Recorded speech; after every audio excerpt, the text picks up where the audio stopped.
character of Ricky Bird for all those young people who've been mistreated and silenced, and for all the adults who were once young people who were mistreated and silenced.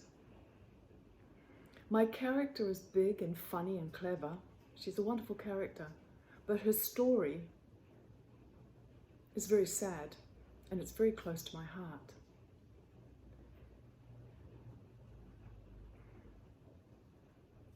My story, The Improbable Life of Ricky Bird, the improbable because when you're difficult, when you're young and you don't have power, and when you're difficult, and when you become the problem, no one wants to listen. No one wants to believe your stories, even when you're trying to sound the alarm.